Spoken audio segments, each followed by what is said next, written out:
to the video, guys. I'm here today with Barbara Kriss from A Wedding Loft.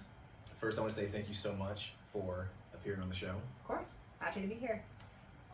So let's just get right into it. We had a little bit of a warm up before the video kind of began, so yeah. Show's over. We're done. Yeah, we're done. Let's pack it up, go home. So yeah, let's jump in. And we started talking about the A Wedding Loft.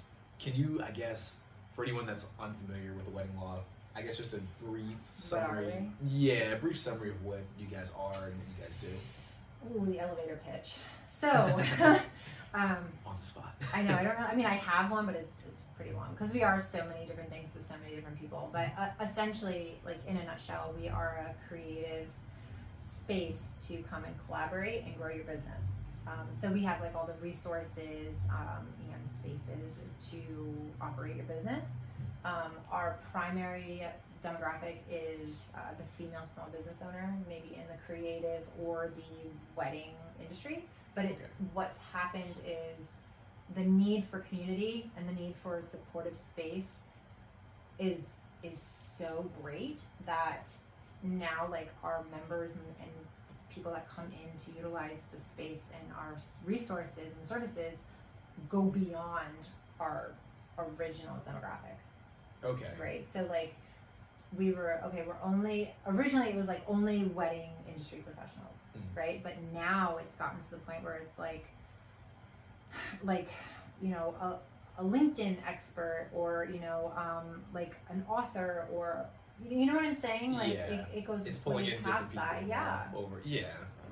Just because the need for community again, but it's not just community because you can get that online, right? I mean, I guess maybe from these groups, but it's the physical space because it's that like belly to belly connection, that face to face, where I think that gets lost a lot. But like to be able to sit down and if you're just starting a business and you're a photographer and again like maybe you've shot 1 or 2 weddings, to be able to sit with a veteran that has 20 plus years under their belt, like it's pretty valuable right there. That's essentially mentorship. It's exactly that. So that's another thing that goes into it. But then also we have like workshops, like and we're having a couple more. We just had one where the hair and makeup artists bring their contracts and they compare the different policies and the terms in their contracts to see like what is missing in theirs. And that one was, I would say that was probably the most valuable workshop that we had, where it's just like we all just sat and well, what do you do for your cancellation policy? Well, what about your deposit? Or how about this trial? Like how do you handle all that? And then we have like a bunch of things like lessons learned, which is like, I have this mother of the bride and she's driving me crazy. Like, how do you handle it? So, you know what I mean? It's just being able to have those resources that are instilled in, that come with experience. But also just because you're not experienced doesn't mean that you don't have a great idea. Yeah. So it's just a mixture of like, again, all different experiences and career levels and just your insights all in one spot. I don't know. So it's sort of on the front end a collab space. Yeah. But then on the back end it's also a place for people to kind of network and learn from each other. Like an incubator. Yeah. That's exactly what it is. And again, like as a Wedding Loft stands right now, it is a proof of concept still. But so I have a business partner, his name's Paul, and he's just absolutely amazing. And he fills in kind of the holes that I can't fill in. So like I'm more of like the creative side, like I have an idea because I really kind of know the market in the industry, where he is much more like linear, where he's like, okay, these are the policies, the processes. Oh, we need to hire a lawyer. You know what I mean? So we balance each other out. Logistics guy. For sure. So I always say that like I'm free falling from the sky with no parachute, and like he's on the ground with a helmet. You know what I mean? Like, so we balance each other out really well. And but essentially, when I was coming up with the concept, I was just noticing like all the holes that were missing, and to be able to put everything into one space and then also to have like a one-stop shop for an engaged couple to come to and be like, all right, you need all your wedding vendors. Like I have, 10 photographers to choose from. Here's like 5 pastry chefs, here's like 3 DJs. You know what I'm saying? And like, Yeah. oh, like here's 10 venues. Yeah. So just to be able to kind of to help guide them has been, really nice. Okay. And so That's my elevator pitch, by the way.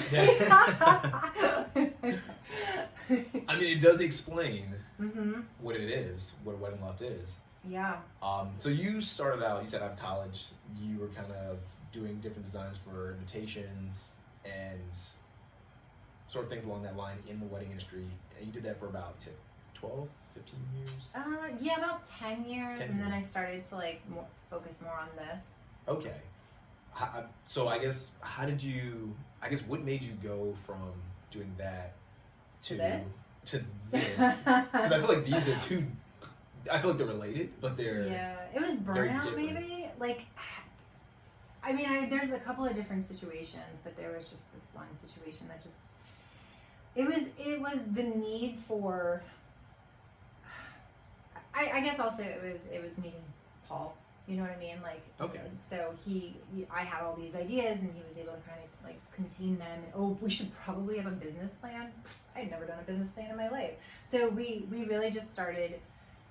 It was like how to take business 101, where we have both been in business forever. Yeah. But so we have a really great relationship with. We have a business coach, Eric Bird, down at the Enterprise Center down the street. Okay. George Mason Enterprise Center. Did you tell me about him before? Or... Maybe? I don't know, that name sounds Yeah, familiar. he's amazing. He's like really immersed in the community. Okay. And he taught like the business 101 class, and then we took like the how to write a business plan, with him. And then I got a SCORE mentor, she's just absolutely amazing. And then we did like we've done a million cups, where we kind of just like explain it, what it is, and then a bunch of other small business owners to kind of share their input, and that was really helpful. So just like, and then the Economic Development Center has been really great, and then the town's been really great. So just using like the community resources, and by the way, like almost all of that is free. Like, and that's what's like so amazing to me. Like, and they want to help, and like, I don't know, it just seems like people kind of just don't utilize the community services as much. Yeah. But literally, like this concept grew through like Loudoun's resources. Okay. So if we fail, it's on all that. It's all out. Yeah. No, it's when you say free, that's a word that gets me like ramped up, because right. SCORE is free. I've never paid for SCORE. Like they have workshops online. They have like my mentor. Like I check in every month with her. Yeah. She literally lined me up with an incredible lady that knows about franchising, and I had a call with her today about franchising. Like they're just resources and connections, but also like, so what I've been doing is taking all the stuff that I've been learning as I've been growing this business and saying, hey, about insurance, right? And I met you through, how can you come to a Wedding Loft and do a workshop on insurance, right? So like all the pieces that I've been kind of gathering along the way, we've been putting and offering to our members. Okay. Does that make sense? No, yeah, absolutely. You're kind of learning. No, yeah. No, I'm saying, like, I get it. You learn it. You sort of meet the person. They come in and they kind of give the information. I think people back. forget, like, I'm a baby bird in this business, right? Like, this is still new. We've already just celebrated our 1-year anniversary, so I'm still learning so much. Yeah. Because you want to talk about invitations all day, every day. I can ninja through that. I was gonna say that this is built on other experiences. Sure, yeah, exactly. Like, I mean, but again, like I don't value it. I give things away for free all the time, like, which, I mean, and again, that takes years to get to, and I'll get there, but, there is one thing though that I have learned fairly quickly is, because people like to ask for things for free. Yeah. Right. Yeah. And like, so the one thing that I always say, and it's not to be rude, but it's true, is, you know, people will say, oh, well, can I have an event here? Because our space is beautiful, right? Yeah. Can I have an event here and I'll get, you know, we'll have tons of influencers and, you know, and I always say, that's awesome, but like likes and follows don't get cashed at the bank. Yeah. Right? Like that doesn't do anything for me. So, Yeah. you know, to me, so I learned that lesson fairly hard where, you know, it's like, oh, you'll get tons of followers, but that doesn't do anything for me. Like, does that pay my rent? Not really. It depends on your market, right? Yeah. Like if it's somebody that, if it's somebody in the wedding industry and like all their followers are my market, solid. Yeah. Right? Maybe I'd think about it, or maybe I can give you a promo rate. Yeah. But, you know, to offer your space or to give up something just because, I don't know, again, like it really just depends. But that's like my go-to. It's like likes and follows don't get cashed at the bank. Yeah, no, I agree. Yeah, I'm still thinking about what I kind of to sidetrack. I know it's a lot. Sorry, I just like brain dump and I'm No, just no, like it's totally okay. As a sidetrack though, how do you feel about people when things are free? I guess how do you think people value free? No. Okay, we're on the same page then. Just Yeah. because I say that because if I feel like there's a certain you have to work for stuff. Well, that is true. I totally agree. But I think some things when they're free, they're very valuable. Like the library, for example. I think the library is super valuable because it has lots of books, you can go for workshops, it's all free. They have an online platform that's courses and it's free. And Sure, I yeah. get like upset because sometimes people might say, "Oh, I want to get this book, but I don't want to pay $20 to." Yeah, but that is what they think is valuable, right? Like Yeah. that's a relative concept. Yeah. What somebody thinks is valuable. Like for me, I wouldn't pay any more than like $20 for a cookbook. But there are people that would pay $100 for a cookbook. Do you know what I'm saying? Like Yeah. it's all relative.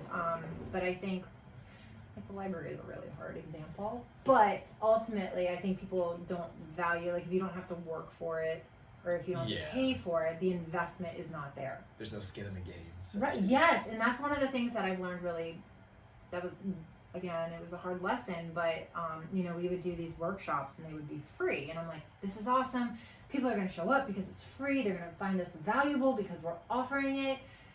It goes over their head no. and it's valuable. Yeah, they don't show up. Yeah. Because there's no skin in the game. Yeah. So, you know, we do some free things for our members, like that contract class that I was just talking about, that's free. But like, even if the tickets are like $10, like nothing's going to be free anymore because we invest so much time preparing for these things and then nobody shows up. Like that's kind of like a kick in the face, you know?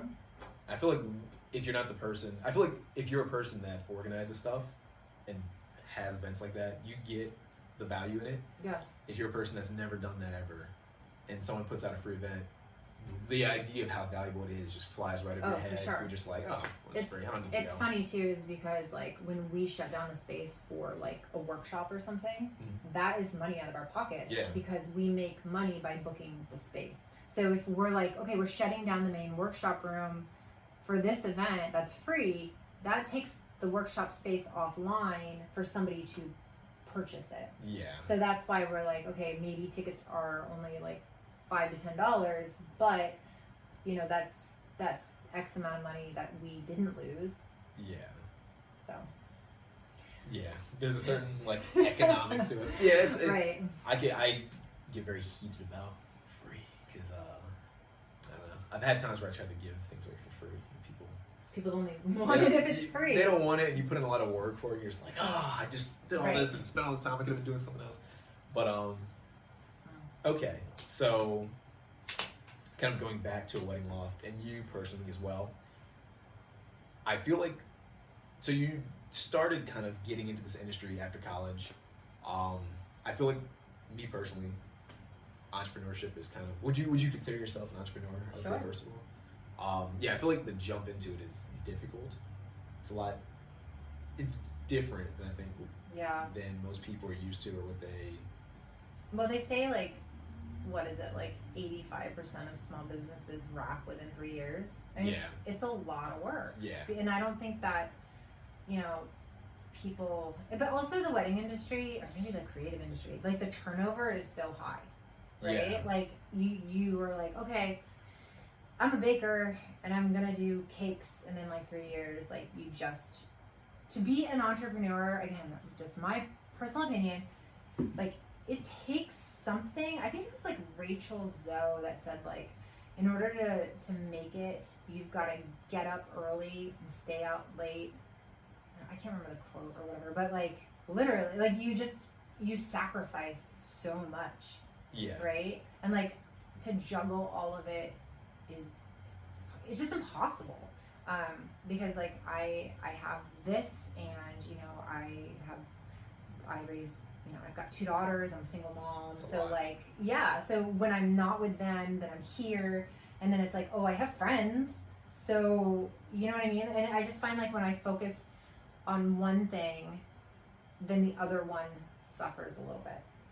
Yeah. Do you know what I'm saying? It's, Like if you focus on the business too much, the friends, they kind of go. yeah, where they're you're like, we at. haven't seen you in like forever. Yeah, You're still they get alive. angry. Yeah. Yeah, and so then like You get dating, like friends yeah, right. Like, do you know Yeah. what I'm saying? Like, it's Yeah. just not possible. Like, you can't. So, and then like when you're a workaholic, like me, then like forget it, right? Yeah. And so that's kind of like you just don't know when to stop. And so I think I was trying to tell you, like, I'm trying to set up boundaries for myself where I at least have like 1 or 2 days a week where like I am not accessible. But again, like, or I don't like do any work, but that takes time. Like that took like 2 years to get to where now like I have people that I know can handle it Yeah. while I'm not online. That doesn't happen overnight. Like that is a lot of sacrifice and a lot of like sleepless nights and, you know, highs and lows. I always say that like A Wedding Loft is my boyfriend because like sometimes I love it and sometimes I hate it and like sometimes I want to marry it and sometimes I want to divorce it. Do you know what I'm saying? Like Yeah. there's all those feelings that go into your business, and there are some times where like I feel like, oh my god, this is amazing, we're doing awesome, Yeah. and then there's sometimes where I'm just like, all right, let's wrap up, I'm done. Right? So it's definitely, what was your original question? I'm sorry, I talk a lot. Right. That is a good right. question. It was about entrepreneurship. I don't remember exactly what the Do question I consider myself an entrepreneur? Yeah. was. Yes. Yeah. I think now though, like an entrepreneur, that word is like a buzzword right now. Yeah, it's used way too much. Yeah, and I think, you know, I mean, you can be an entrepreneur and like 20 years later, you're still an entrepreneur. I think it's just like you're somebody that runs a business, right? Yeah. I don't really know. Like, that's just such a liquid term. Like, you continuously start businesses and then you hand them over. Are you a small business owner? I don't really know. Yeah, I feel like there's levels to it. It makes your brain hurt, doesn't it? It does. Well, I think one definition that I like a lot that I heard somewhat recently, this guy was saying that it's you starting like a business or a project with, I'm trying to remember the exact way he put it. Part of it basically was you have to actually have skin in the game financially. So some people might now make a YouTube channel with no subscribers or any videos and say I'm an entrepreneur. And I think he would probably say you're not, because there's no financial risk. There's no true skin in the game. If you stop making videos, or if you never make a video, Yeah. it doesn't really matter. I think also, if you, so the woman that invented Spanx, again, this is all just, I don't know if it's true or not.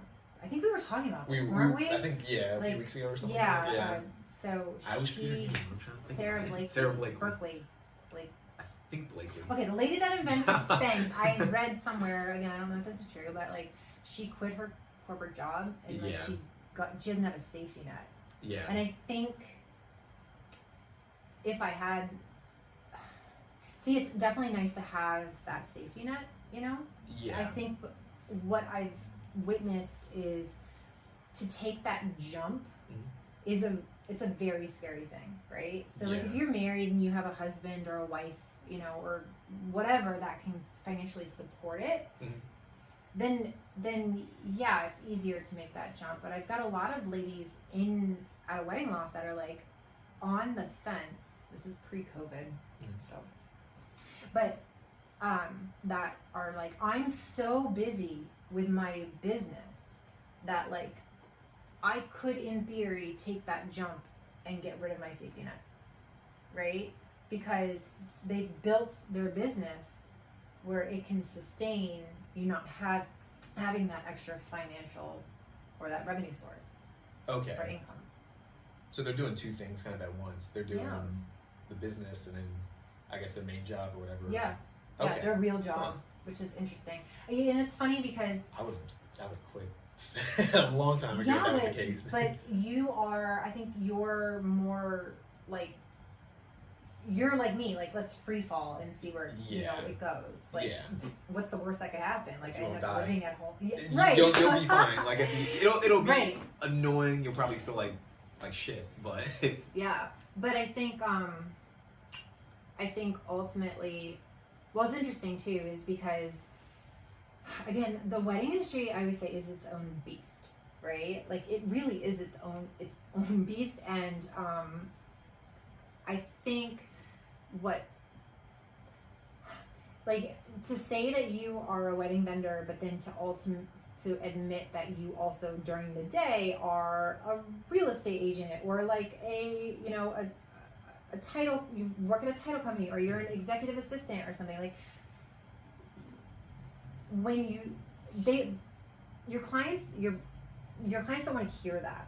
Yeah. Do you know what I mean? Like they want to know that you are focused, you are their only client ever in the history of ever, and that's all you care about. Yeah. Right? Which I understand. I get that. But so what and I did this myself is like it's like you're living two different lives, right? Like your corporate job doesn't know that you have this creative job and vice versa, right? Yeah. So it's like, it's a very weird parallel. So like when you are an employee of say a corporate job, you're just like a little peon.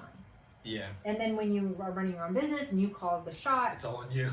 Yeah. So it's very like, what is the word?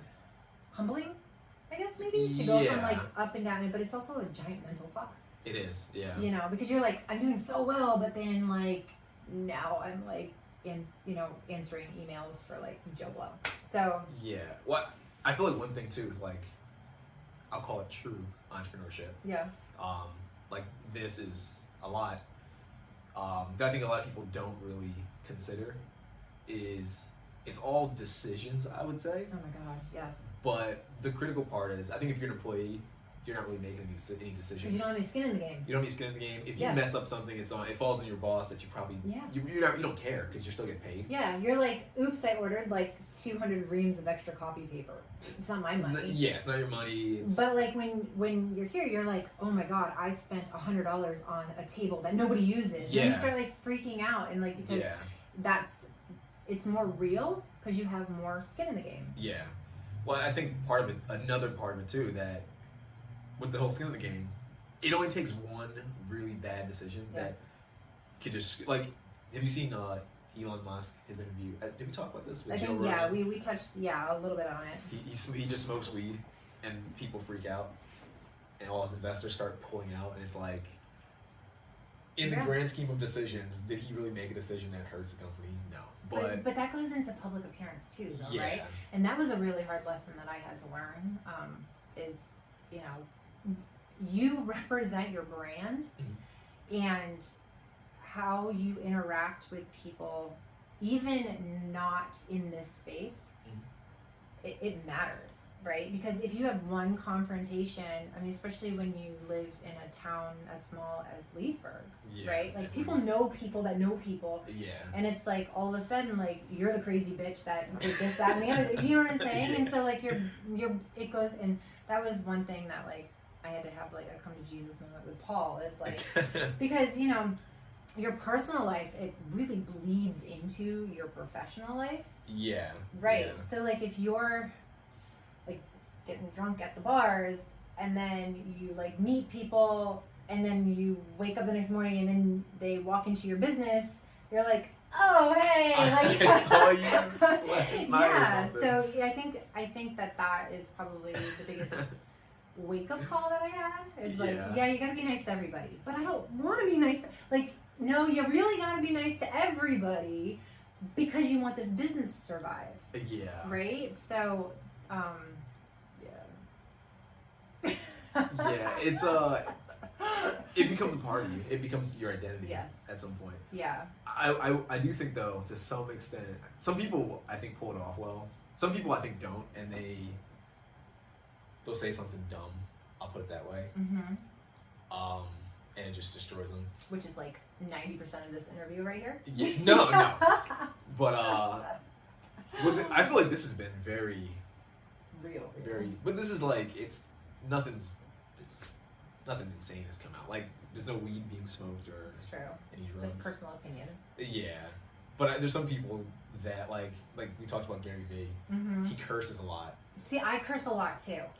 I feel And like I'm now trying it's- to like hold it in. Yeah. But I think again, like it does represent, because you do want to come off as best as you can to everybody. Yeah. But I fully believe like if you're not true to yourself, then that's super transparent. Yeah. Right? But also like I'm Just kind of drop in a F-bombs all over the place. no, but I do though, and that's the problem. Well, I mean, it depends on like problem. Like to me, like I'm never going to be like this polished woman that like, you know what I mean? Like that's not me. Like Yeah. no matter which way you look at it. So again, I guess it is wrapped in like if you have the ability to, you know, run a business being true to yourself, cool.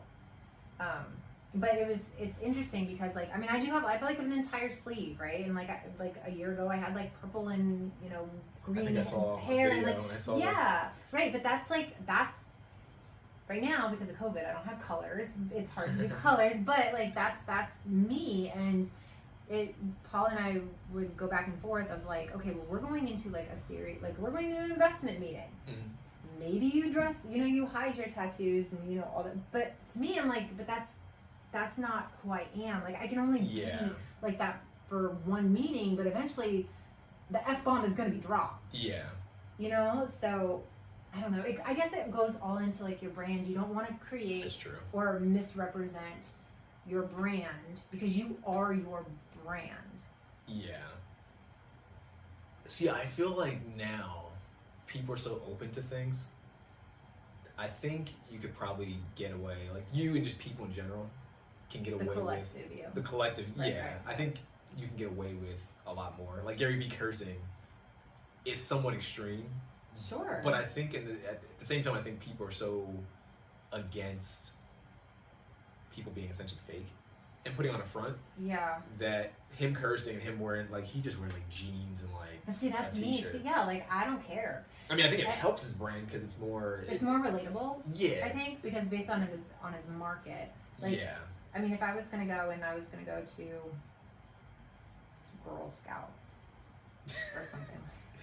Coming in cursing. Right, like that maybe is not my market, but also like in this community, to be a member, you really, you know, we don't really have a lot of requirements. Like you don't have to have a portfolio or, you know what I mean? Like you don't have to have a degree or I don't give a shit about your resume. All that, it's like the number one thing is that you have to have a working credit card. No, you have to have, you just have to be a good person. Yeah. Right? Like that is the only thing that matters. And like, believe it or not, like that has actually worked in creating this. And you know, if you ever want to test a community to see like how solid and supportive they are, put them through COVID, because I can't even tell you, like the members that we have, I thought for sure, I was like, oh my god, like we're just gonna lose all of our members. But maybe 5 have like quit, and like 3 of them have maybe put it on hold, and we'll be back. Like, but that's what I'm saying. Like the community that this place has really kind of brought together. I mean, it's amazing. And then, like, so Paul will always talk about that. It'll be like, you know, just watching like the collaborations that happen. You know, I mean, that's on like a daily basis for me, just to watch like all the different relationships form, and you know, the projects that come out of, you know, a florist meeting up with a photographer, you know, and now all of a sudden they have like this new project going on, that they didn't even know each other before they came here. Yeah. So, and just having that referral base is awesome too. Like, just the lead shares that go on, you know, just in here, before COVID, I would say, you know, people were booking solid just because of the referrals. Yeah. But by that you mean a florist might come in and refer someone that bought flowers. Yeah. I mean, we get makeup or inquiries. hair. Yeah, exactly. Like, we get inquiries that come in through online, because we have, you know, like, oh, you need this, let us know. We'll, like I talked about with the vendors, but also it's like, you know, now all of a sudden, a pastry chef now knows 10 new florists. Right? So, and then we also have, like, I would say our hair and makeup category, like the makeup artist and the hairstylist, like, they're kind of like the closest, and the fact that like they tag in for each other. Like, if they can't, then they'll refer to each other, they'll hire each other to come. I mean, that category has really been like the most impressive to watch, because just of like how close they have become. It's the community that has really just formed. At first I'm like, oh my god, we're gonna have to close up shop because people can't use this space, because, you know, weddings plus COVID is a plus disaster. yeah, that sucks. And co-working space, like, you can't go anywhere and you don't have to make a wedding, so like, what are you gonna do? Yeah. So I thought, oh my god, for sure. But sure enough, like, I have this photographer, you know, Stephanie Cameron, who was like, you should really do weddings. And I'm like, I didn't think of that. So, you know, thanks to her, like, we've been able to pivot and do like these small wedding ceremonies that have really like got us through COVID. So it's like just all of these creative minds working towards one goal, you know, for the betterment of the community. So I want to just backpedal again, and ask about you. Were you always, so you were creative? You said you did graphic design Thank you. Yeah. graphic design and communications. But was I guess the entrepreneurial route where you wanted to go before college, like in high school, maybe even in grade school? Was it ever your idea to kind of start your own business? No, because I think now with like influencers and brand ambassadors, YouTube stars, TikTokers, whatever you want to call it, I think that entrepreneurship or like working for yourself is much more prevalent and much more, I guess, coveted. Like it's idolized, right? Yeah. Whereas like when I was growing up, no. I mean, I knew I wanted to go into graphic design, but the idea of doing something myself was never, like, I didn't even really know what I wanted to be, you know, so. I feel like that's the norm in college. No, but it really is. And I think, like, you know, if you ask my daughters what they want to be, it's like, I want to be a TikToker, or, you know, or like, that wasn't ever really even an option because it didn't exist. Yeah. So I think it just came,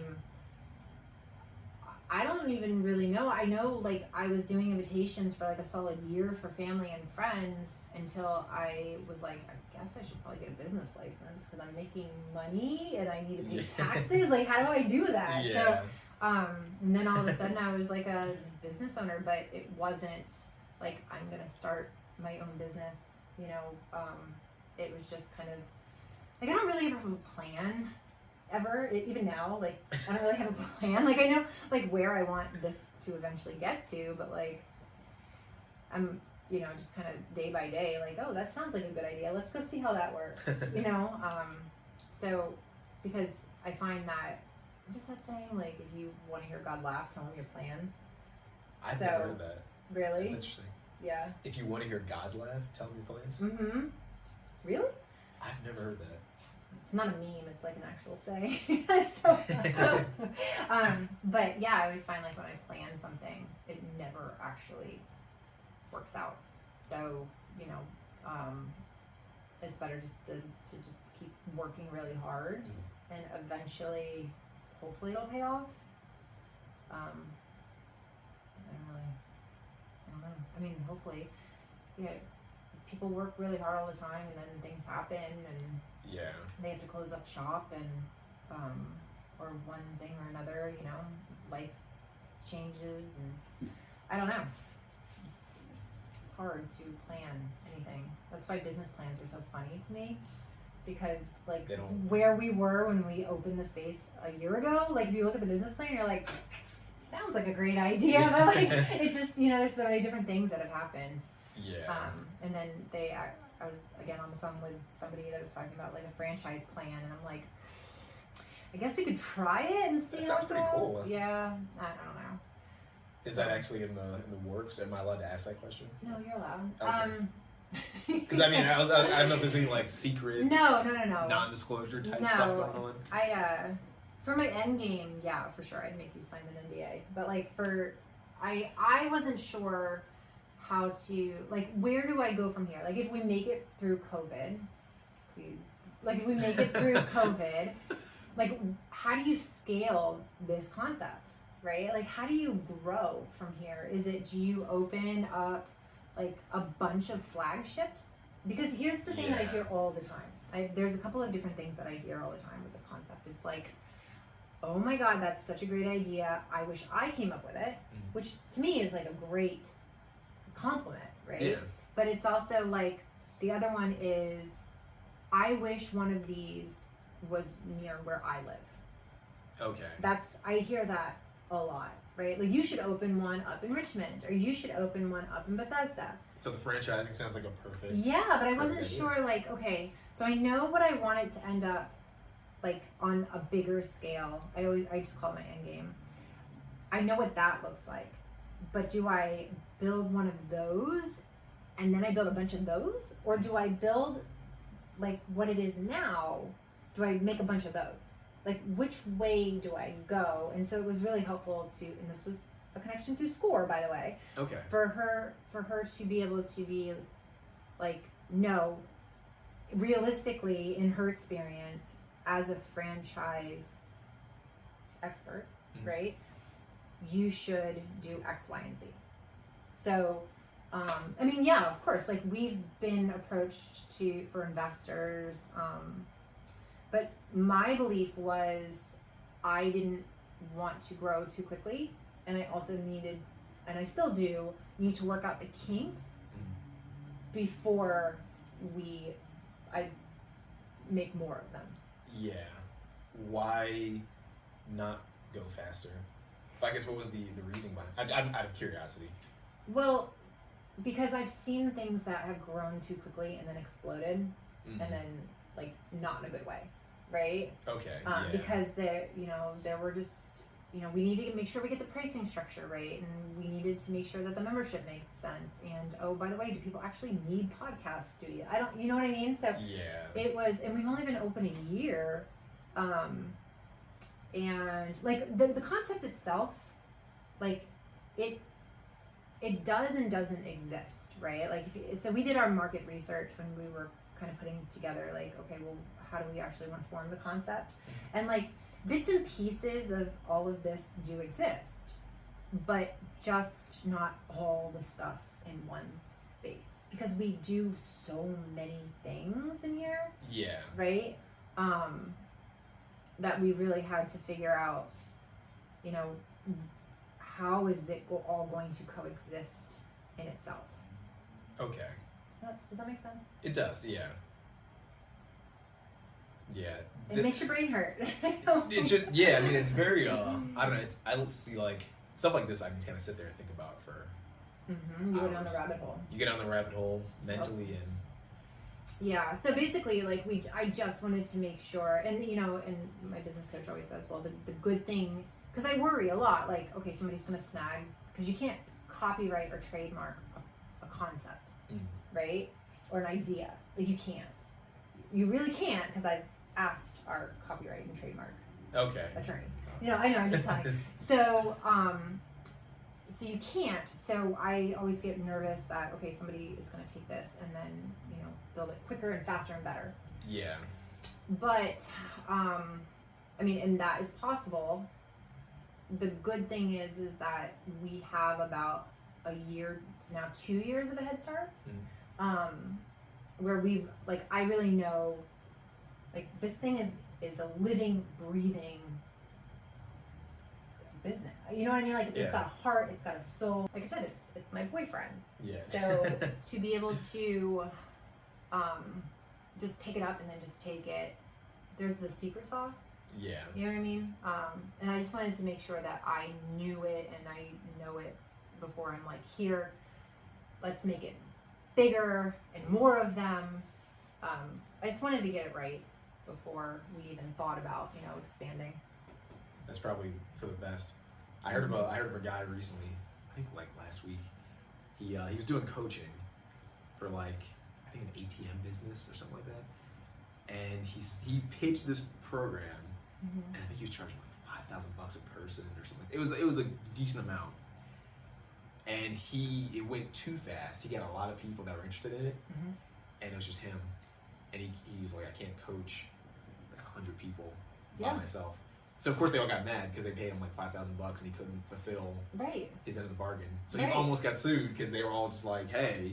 Yes. So he gave all the money back, but I guess the point is, what you're doing is good. It's probably better to take your time and and I think also, I mean, like, if we get through COVID, to be able to say that we were a business, not only did we get through COVID, but we stayed alive and we thrived, right? That is better for our model. But yeah, I don't really know. Slow and steady wins the race, I guess. It's a marathon, not a sprint. Maybe. I don't know what's the right saying. Another speed-related quote insert here. Okay. Well, one thing I like to always do in the videos is sort of get your advice for someone watching in a similar position. You don't want my advice. Well, you gave a lot of good advice already, but... yeah, I mean, I guess it's advice, but it's also my personal opinion. So again, take that for what it's worth. Well, so I do want to ask, for anyone watching, for anyone that's an entrepreneur in general, but I would say specifically just sort of due to this industry, due to you, if they're a female entrepreneur or an aspiring female entrepreneur, what would be something you wish you knew getting into entrepreneurship that you're gonna have to have tough skin, like really thick skin. And I think being a female, I always say this, but like being a female is hard. Again, relatively speaking, this is all I know. So, like being a female is hard, but being a female small business owner that has a storefront, brick and mortar, it's just really difficult. It's hard to be taken seriously. It's like, it's always cute, and that's I don't know. So it's just, you've really got to fight for yourself, and just have thick skin and just know that business is not necessarily personal. Doors are going to be slammed in your face a lot. You just got to kind of figure out how to pry a window open. I like that. But I mean, it's really true, and so you have to command respect, and if somebody does say, oh, that's a cute idea, or I don't know, just keep focusing on what you just stay true to yourself. And if you keep working for it, I don't know. Like that's not really advice. I don't. No, really I think know. that's great advice. I think that's great advice. Yeah. One reason why I do think that's great advice is because, at least this is just me personally, when I guess it was entrepreneurial. I don't know if call it what it is. I did a website back in college for college students, and it was like finance stuff and just general tips and tricks that college students don't always learn at all in college. Right. And I took it personally because I tried to sort of pitch it to people to like go on my website, and you got paid because of the ads and all that stuff, but I didn't really care about that.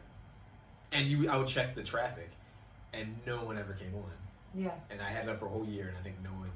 Well, I had it longer than a year, but the first year, no one came on. And you're sitting there. At least for me, I was like, Jesus, like none of my friends, at least typed in the web address to like check it out.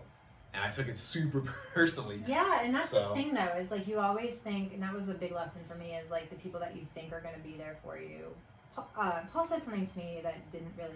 He's like, the people that get you there are not going to be the people that keep you there. Yeah. Does that make sense? It does, yeah. So, just because they love you, in personal life doesn't necessarily mean. So it's, that's it. That's exactly it. But also maybe your market was not particularly right. Like the whole time you're saying that, I'm like, okay, well maybe you got to like adjust like what it is, your content. Maybe it's not something that people value. I don't know. Yeah, I mean, in hindsight, I did a podcast yesterday. In hindsight, there was so much that, I mean, with the marketing in general, my marketing was trash back then. And then too, it's like you're trying to pitch like finance type stuff to college students who just want to like drink and party. Yeah, right. Your market. They're already studying stuff, and they probably don't want to take these tests and quizzes as it is. And you're trying to like pitch them. With more, what they'll interpret as work. Yeah. So I was like, in hindsight, it's like I totally did that wrong, but yeah, it's trial and error. It's very emotional for me. Really, sorry. Yeah, not personal. Okay, well, last thing, I try to ask people, if I remember, and you did say you kind of just, you don't necessarily plan, you kind of just do, I guess. Yeah. But is there any sort of idea of where you want to be, both personally and in business, 5 years from now? I know that's like a... I know, I laugh now because like, what? If you had asked me in like 2015 where I would be, you know what I mean? Not in COVID. Not in COVID. Honestly, like I have no idea. I just want my daughters to just be like happy and healthy. Like if that is it, then dude, I'd be like, I'd be fine. That's awesome. Bare minimum. You know what I mean? That's actually asking for a lot though, right? Yeah.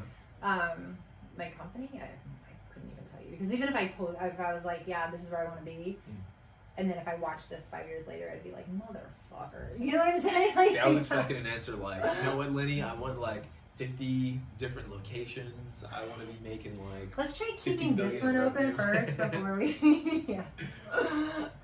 Shoot for the stars, right? Well, I totally appreciate you once again coming on the show, Barbara. Yeah.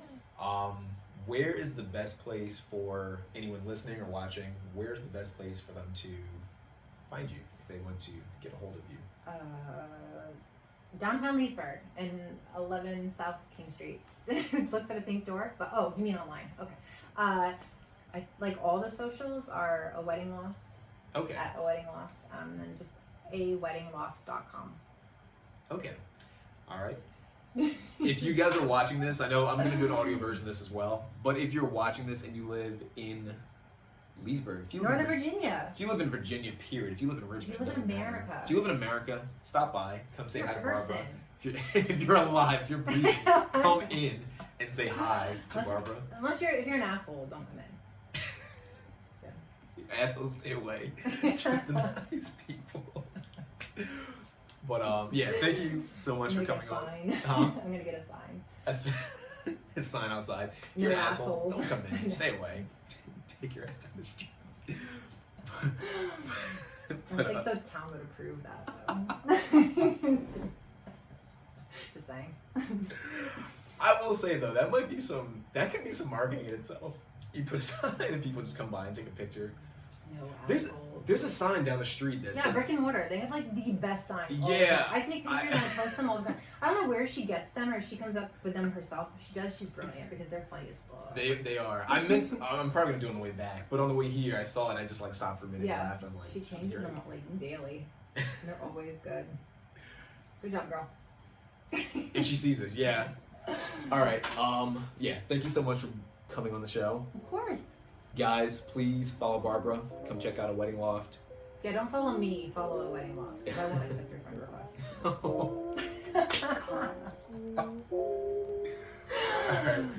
All right. Until next time, guys. Take care. Bye.